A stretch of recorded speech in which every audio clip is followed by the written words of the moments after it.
Hello guys and gals, me Mutahar. This is a video I didn't expect to really be making just because of the fact that this roller coaster never really ended. Now ladies and gentlemen, for the last month, me and Coffee were covering this thing called Save the Kids alongside Barely Sociable. Nerd City got jumped into it. We were looking at this whole situation, and the reality of Save the Kids was I was looking at this personally alongside other people since its inception. Now, Save the Kids blew up, FaZe Clan had to restructure, and, some members ended up getting removed. One of them made a video a while back, basically apologizing, I guess, for Save the Kids. And, it wasn't exactly the greatest apology. I laughed at it, Coffee laughed at it, and, yesterday, 2 days ago, Fraser uploads what really happened with Save the Kids. Now, I've been meaning to respond. Now, this video right now has about 649,000 views on it as the time of me recording this, and it's got about 53,000 likes, but it's kind of rebounding a little bit. There are a fair amount of dislikes. I'm going to be nice here. I'm going to drop a like over here just because our boy responded. Now, to understand about responses, ever since I made my second video, that hour-long video where I really went in depth, two of these members actually ended up responding, okay? When I mentioned in that video, there were three key members, right, that I was really kind of focusing on. It was Fraser, who me and him have never talked. You will not believe the amount of nights me and FaZe Banks sat talking for an hour to 2 hours, okay, just about Save the Kids and various other things. And I have constantly, and Banks can attest to this, I have asked him, hey, can you get this guy in touch with me? Can I talk to Fraser K? And I just couldn't. Apparently Fraser at the time lawyered up, and now he's made this entire video against all legal advice, which by the way, that's not some stinger. That's like actually against all legal advice, and I'll get to it. Fraser and I have never spoken. I don't need to speak to Fraser anymore. This whole thing is dead to me. Now, Jordan Galen was another individual I mentioned. I even showed a clip in my last video where, him and Fraser were sitting in Mom's basement discussing some deal that didn't go through. And, in this video, I'm going to correct a few things because Jordan Galen ended up messaging me a day after I uploaded the video, which is great, by the way. Congratulations for getting back to me. I mean, it's great. I will fix up whatever I fucked up, the little tiny in and out thing, but it is what it is. Now, Sam Pepper ended up messaging me and Coffee, or at least, Coffee, before the entire videos ended up coming out, the second batch, and I even ended up having a discussion with Sam Pepper where he was in the middle of a move. We'll actually figure out why he was in the middle of a move to us and why he wanted to speak later throughout this video.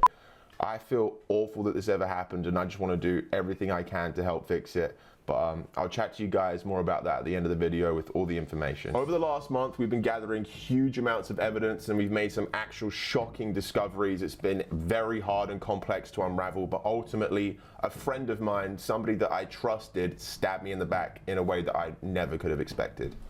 Ooh, someone stabbed him in the back. No joking on this matter, all right? Ladies and gentlemen, one of the things that K himself confirms are 4 wallets, okay? So 4 wallets. And I'm so glad he went against all legal advice and basically admitted this, all right? So ladies and gentlemen, if you look closely, wallet number 1 is OX5AF BD67B22 Bomber. If you watch my last video, this is the one Fraser K wallet. Even though I was saying really alleged, it pretty much was his wallet that was discovered through his various giveaways beforehand, right? Now in this time he proves another wallet, OX7167DFF8851EAD. You know why this one's real interesting that he confirmed it for us is that when you look at the Sam Pepper whitelist investigation, I showed this in the last video, this whole address right here where it says send BNB, yeah, that's the same fucking address. That is Z003B819.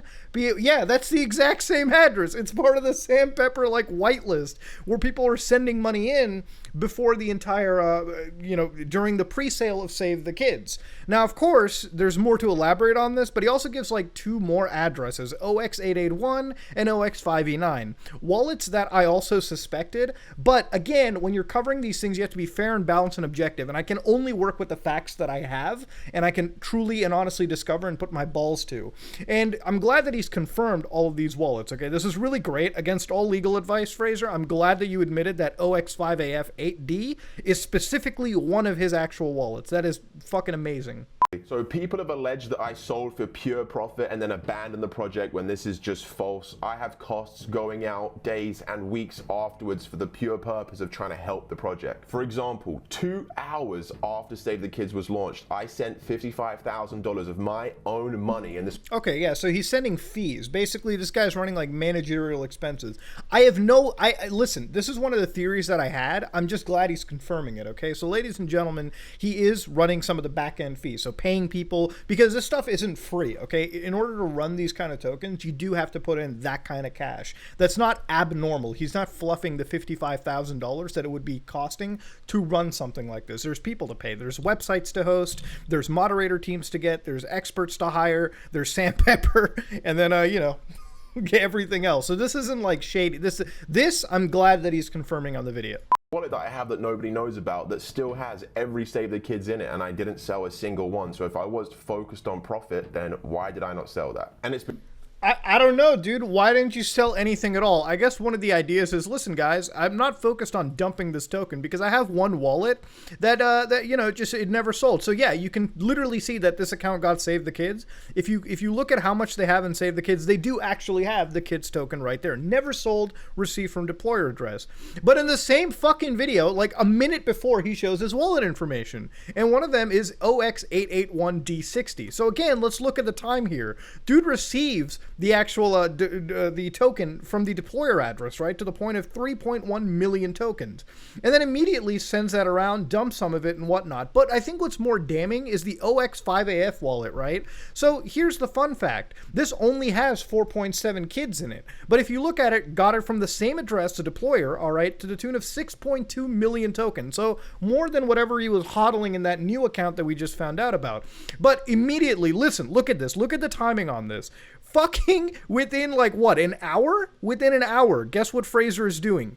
Dumping the token on PancakeSwap. So 5AFAD is dumping that Save the Kids completely within the span of that day. Literally within the span of 2 days. All right, I'll give it 2 days. Dumped. So it's like, at the end of the day, yeah, sure, you have some tokens sitting around. You have one of your main wallets dumping and also participating in what appears to be the anti-whale code. Some of these transactions, guys, are only like 3 minutes apart, okay? Within 3 minutes apart. So I don't want to hear it, all right? At the end of the day, yes, if you were, you didn't completely dump all of your tokens, but we still have wallet addresses where that dumping occurred, and definitely took advantage of that anti-whale code change where you could actually dump, or transact every other minute. Okay, so it's wild to me that we're even discussing this. So later on, he says that he puts his brother's reputation on the line and his friend's reputation online, and then he would put his relationship with FaZe and his entire career. To think I would participate in a rug pull that has my face on it is kind of like saying, hey, I'm going to go and rob a bank without wearing a mask and expect not to get caught. There's no way I would put my brother and my friends' reputations on the line as well, especially when, I have my friends and family and people I love who are invested and have their money in this. Like, why would I fuck them over? It just doesn't make any sense. And it's like, listen, I get it. It's like, at the end of the day, why would you put everything on the line? I asked that question numerous times throughout the entire video and explanation and my own back-end researching. Listen, at the end of the day, why would you put your entire career on the line for literally no gain? Dude, I didn't do it. You ended up getting into this mess. I have to ask you, why would you do it? Why are you sitting in the situation that you are right now? That's the real question. Save the Kids, or really any crypto or any NFT nonsense that you could have gotten involved in, wouldn't have been worth the loss of your career, your involvement with FaZe Clan, and your friends and family around you. You didn't just screw yourself over, Fraser. You screwed your brother over. You screwed your family over in that regard. I feel the worst for people like Tico and Nikon, who basically didn't get anything out of this. Tico especially, who ended up buying tokens even more so later on. That dude didn't dump at all, but he ended up getting suspended from FaZe. That's the real problem. Listen, you can tell me that, hey, this isn't a good idea. Why would I risk my career? You're sitting in this situation right now.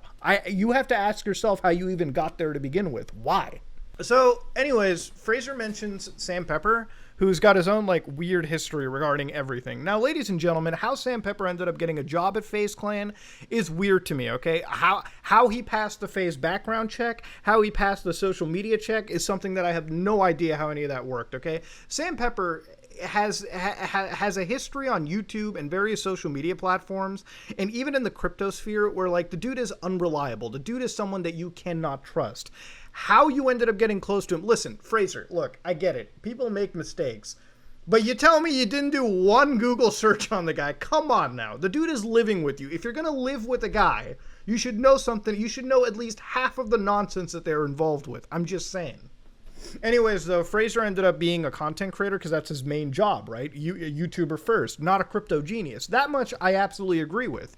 Now, Sam was basically brought on board. Basically, Fraser, when he wanted to make a video, he tossed out an idea. Sam would take the idea, he would package it up, basically do all of the hard work, and bring that idea into a video. Basically for a cut of the YouTube percentage revenue that Fraser would make. It seems like a pretty awesome deal, all right? It worked out for a while. Eventually, Fraser tells us, like, Sam became addicted to focusing more and more on the cryptocurrency world and the NFT world, which is believable. Literally a couple days ago, I ratioed the fuck out of Sam Pepper on Twitter because he was trying to like push some off-brand crypto punks, okay? So I know that dude is still active on Twitter, shilling some random JPEG to his fans or pushing some actual like crypto nonsense. How Sam is even successful with like 30 active followers is beyond me, okay? That much I still haven't processed. But yeah, I absolutely do agree with Fraser that Sam Pepper is one of those like key ringleaders in at least orchestrating a lot of this crypto stuff. That much I totally am on board with Fraser on. Now, I want to respond to a few more things here. Sam apparently wanted the anti-whale code change, which Fraser actually elaborates on. He actually shows some, like, you know, audio clips that you can get into. And the team's manager who mainly pushed this, and this was Sam, was pushing, trying to argue with the devs that the code should have been changed so it was a lot less limiting. Originally, it was argued down to being 10 minutes, but then it was eventually stated that they just wanted it to be 1 minute. The devs were reminded that they were contracted, so eventually we had to concede and make that change. So, ladies and gentlemen, I just wanted to read you all something over here, too. This is Sam Pepper's actual statement to me way back. I don't think I covered this in my original video, but the only reason I'm showing this is to give you an idea of how these people are trying to really just give their sides of the story. And I feel like in this kind of a video, you have to bring up everyone's side of the story as much as you can. So, Sam Pepper said he was a paid consultant to K for 2 years, took orders from him, and had no independent authority of K. Everyone knows that K does what he wants and doesn't do anything he doesn't want to do, even if others want him to do it. The name, concept, and aspects of Save the Kids coin were K's idea, and he chose and assembled the team members he controls. That's what K does. Now, of course, later on, he says, I'm not 100% sure, but I think that anyone involved in the development, launch, and promotion of the coin, including K, were well intended. Perhaps the coin's flawed start changed for some, I don't know. As for me, I did not develop or direct the development of Save the Kids token. I did not promote, and I had no control over what was going on before, during, and after the launch of the coin either. Everything is on the blockchain, blah, blah, blah, blah, blah. As anyone who follows K can see in his 10th July video, that was the last apology, he is not himself and is lacking his usual control and sincerity. Indeed, he has been looking for a fall guy for the situation to divert the PR nightmare, as he has so much more to lose, even though it's probably all due to innocent mistakes. You know, ladies and gentlemen, I don't trust any single person over here, but clearly I'm getting conflicting sides to every single story. That said, I don't trust Sam Pepper as much as I don't trust Fraser K, as much as I don't trust anybody that joined into this entire situation. But I feel like for something like this, you have to be as honest and as, like, you know, forefronting as you can, okay? Because this kind of information comes from everyone. You can imagine how difficult it is to try to pin down the truth when every side is giving a different conflicting argument. Now, up until this point, it was a theory of mine, okay? Because remember, I can't go out and make claims like this because of legal implications.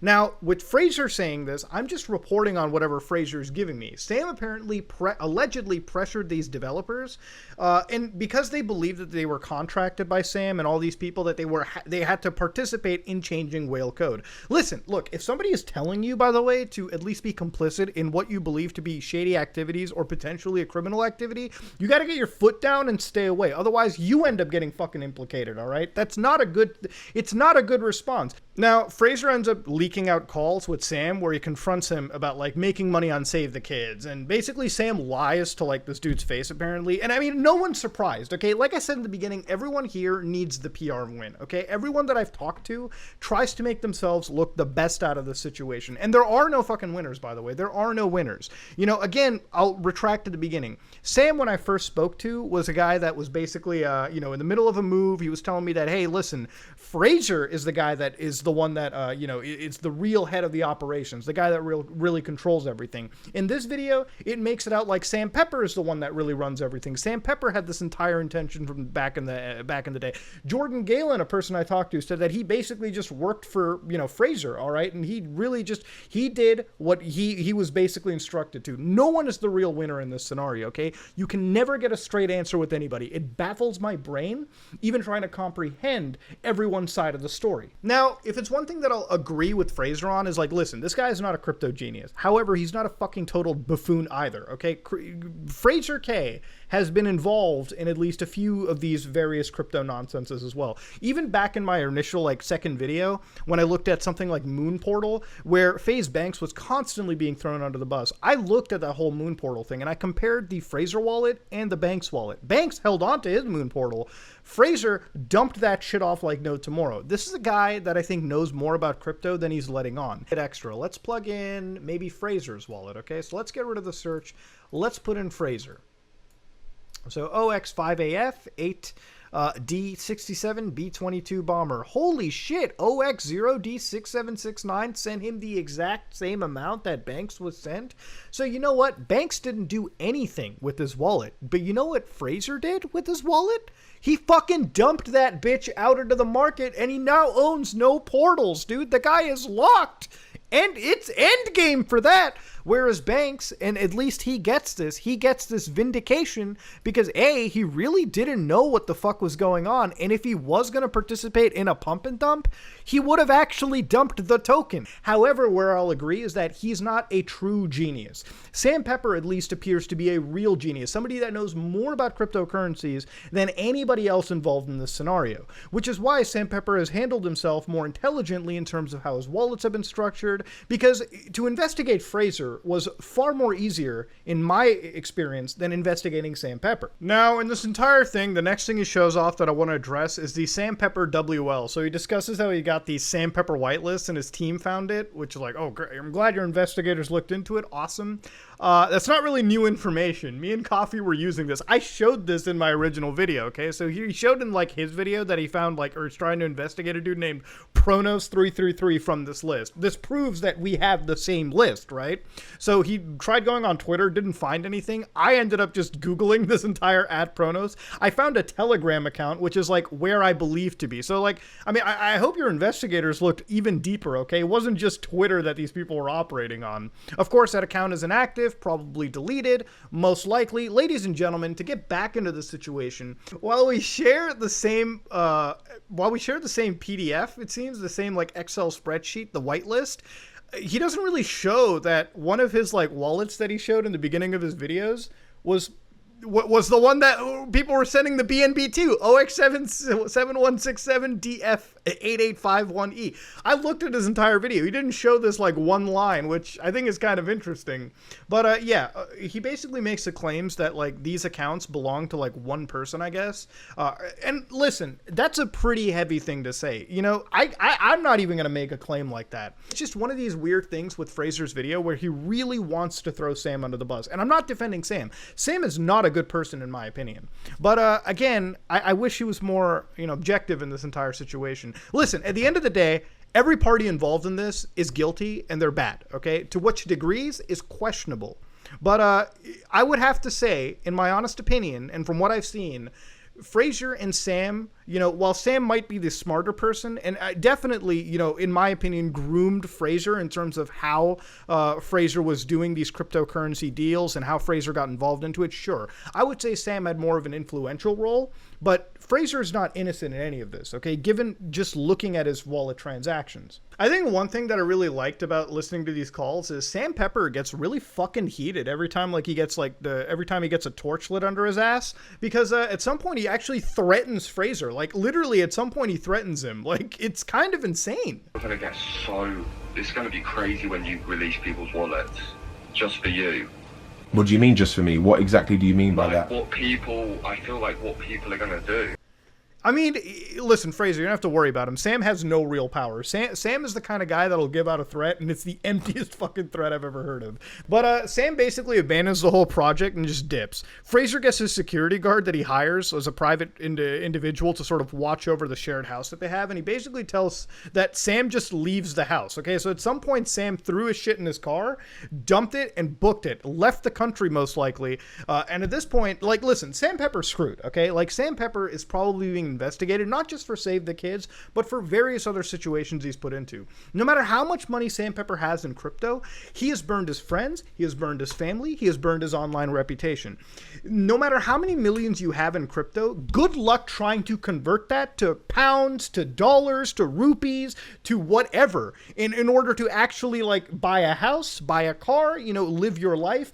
At this point, whatever Sam Pepper has made, I would wager is going to be very difficult to retrieve, because whatever country he goes to, he's going to have to report some of that money to a tax department. And if he doesn't, well, congratulations. That's a whole nother shit pile he's entering into. But Sam Pepper, no matter how much he's made, definitely, in my opinion, it was not worth all of this. To follow up, Fraser actually shows an account that one of his researchers actually finds out, this OXC 276-019. Now, I actually looked into this wallet over here, and it has about 1 million of stablecoin into it, right?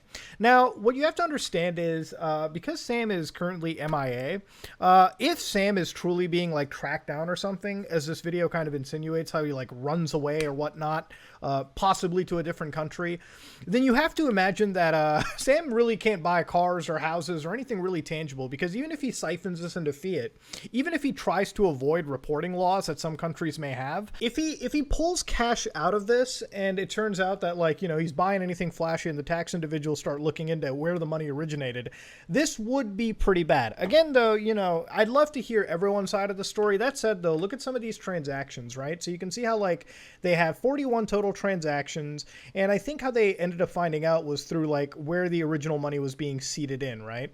Now, of course, one thing to really note real quick, guys, is that when you see Tornado Cash, this is an interesting little pick. So we actually did some digging into it, and Tornado Cash, just for a quick understanding over here, is a decentralized protocol for private transactions on Ethereum. So I guess in a way it can kind of be like, so here he is. Tornado Cash improves transaction privacy by breaking the on-chain link between source and destination addresses. It uses a smart contract that accepts ETH deposits and can be withdrawn by a different address. To preserve privacy, a relayer can be used to withdraw to an address with no ETH balance. So I guess in a way to sort of understand right over here, what it really gets down to, what I'm really figuring out of this entire situation is that this is, like, if you're trying to privatize your transactions, there's probably a reason for it. But I guess it didn't really work in the end, considering that Fraser's team ended up finding out this wallet address. Again, though, that's just his word going for it. I haven't done my due diligence looking that deep into it. But it's also one thing to understand. This money doesn't seem like all of it's from Save the Kids. Save the Kids, like, probably would be like, I think 300,000, 200,000. I mean, I think that's the amount Fraser showed in the video. But this would probably be an amalgamation of multiple cryptocurrency deals. That also being said, this seems very conservative. I know $1 million seems like a lot of money to a lot of people, and it is. But I was actually under the assumption, I actually was under the personal belief that this would be like $4, $5, $6 million. For it to be 1 million, man. That's fucking nothing if you're losing everything at the end of the day, just saying. And then Fraser talks about like charity fraud, and he goes over the very generous 1% that's then divided from the 3% tax on transactions that would go to charity. Again, look, I'm not arguing that some money didn't go to kids. No one is. However, even in your own words at the time, the value that was donated was over 6 figures. Now it's worth somewhere around like 30,000. The website before the launch, there is a 3% transaction fee. 1% is the liquidity pool, 1% is the holders, and the other 1% goes to the charity. This is an automatic process that is coded into the project from the very start. The charity that Save the Kids donated to was called Binance Lunch for Children. This charity donates lunches and meals to less fortunate children in Africa. Right now, the tokens are valued to be approximately $34,000, and on the night of launch, they were valued to be around $140,000. And as you can see, everything was donated and has been from the very start. Look, in one of the wallets, OX5AF, the B-22 bomber one, you literally were dumping the token within the launch window time frame. Your wallet, alongside other various wallets who were dumping this token, contributed to the drop in its value. Not to mention, you did take advantage of the whale code. It doesn't matter if Sam Pepper changed the whale code. Your wallet still participated in it, okay? It's like, yeah, congratulations.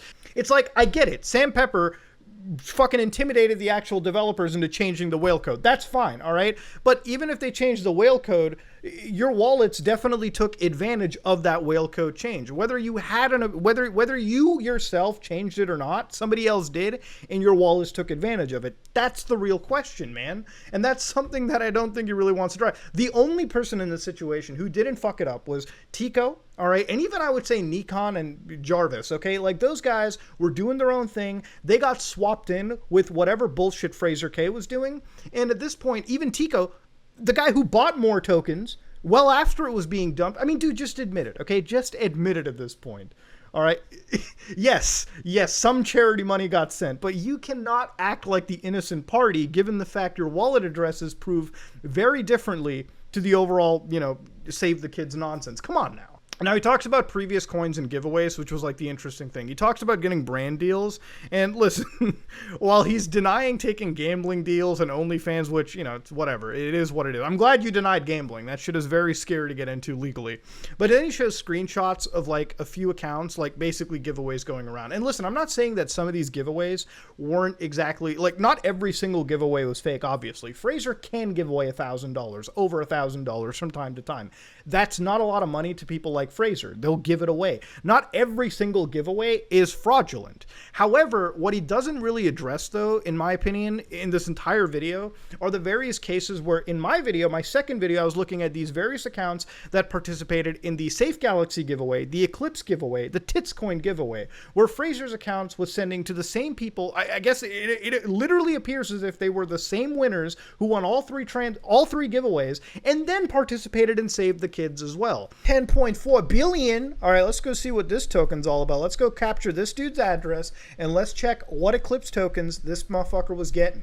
Wait, okay, so they won the giveaway, right, from Fraser, all right, around 75 days ago, right? They got that good old Eclipse token right here, Eclipse. They got that, dumped it out, all right? But wait, did they win Save Galaxy? Wait a minute. Oh my god, it's like they fucking won Safe Galaxy as well. OX5AF 8D67B22. What a fucking coinky dink. They won it, dumped it, won it again, dumped it. Wait a minute. Wait just a goddamn minute. Did they win Tits Coin? Wait a minute. They got Tits Coin right here. OX5. Oh my god, they did. OX5AF 8D67B22. They fucking won it and dumped it. But wait a minute. Aside from dumping, the breast cancer charity token, let's see if they also did the Save the Kids. And would you look at that? They have the founder's address, dumped it, bought it, dumped it, bought it, dumped it. Okay, kind of day trader-ish, but they were dumping it. Now, after all of this, the screenshots that he showed, I received some of these in a mass file from Jordan Galen. And Jordan Galen actually did tell me that in a lot of cases when he received money, he wasn't participating in giveaways. He was just taking finder fees. Now, again, whatever. That, in my opinion, that's still kind of ethically fucked, but I had to make that point because Jordan Galen corrected me and he told me about it, and just for the sake of clarity, transparency, and being fair and honest in this entire situation, I'm passing that information to you. Listen, I think the whole Safe Galaxy, the Eclipse giveaway, the Tits Coin giveaway, I think they're far beyond honest errors, okay? Like, just explain it. Like, that was a big pivotal point. That was a big bombshell moment in the video. It was very much left unexplained. Then he mentions this one giveaway shenanigan, which I covered, called MILF Token, where he had like one winner apparently winning $500. In my video, I ended up finding out that the money he gave in that was to the Jordan Galen alleged wallet. Jordan Galen later confirmed to me that this was, again, the finder's fee.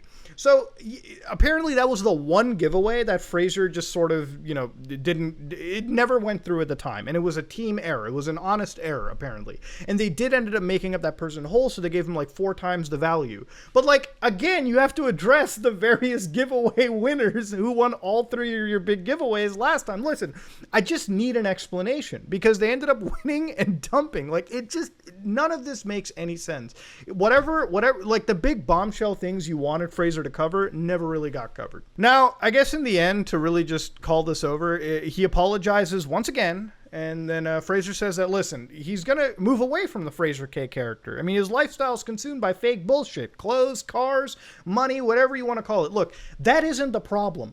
I don't care if Fraser K flexes anything. 99% of fucking YouTubers in his sphere do the exact same thing. That's not what I care about. It's not that big of an issue. It's not about playing a character. If you want to flex Corvettes and mansions to people, that's fine. I don't care. Good on you, man. I mean, if you made that kind of money, congratulations. You deserve to kind of flex it every once in a while. I think the only issue that I care about is the cryptocurrency fraudulation. The cryptocurrency fraud, right? That's going a bit too far. Look, I dislike Fraser, okay? I don't think he likes me either. We're two people that'll never get along. We're never going to have a beer. It's the end of the story. I do respect Fraser in this regard, though, because he's the only person committed in this entire situation who wants to make people whole. And I'm sure he has a process for it. I'll keep an eye on it, and I hope that Fraser will do it, okay? I think that Fraser has learned that you can't really do this kind of shit, okay, and expect that there are no consequences. I'm sure that there's something going on behind the scenes. Maybe there were some things not purposely admitted to. Maybe some things were purposely not mentioned in this giveaway because there are definite investigations that are happening in the background. I know for a fact that there are some investigations, and I'm not going to elaborate on that yet because with investigations you really can't until all of it's said and done. That said, though, ladies and gentlemen, I'm glad that our reporting stuck up, man, for the most part. And at the end of the day, while Fraser made this video, and I'm sure there's probably some people who will say, yeah, you're innocent, dog. Good on you, Chief. You're fine. This really settled things around. It really doesn't, in my opinion. I think Fraser, while, yeah, he wasn't as complicit as Sam Pepper, because Sam Pepper is genuinely an untrusty, unreliable person.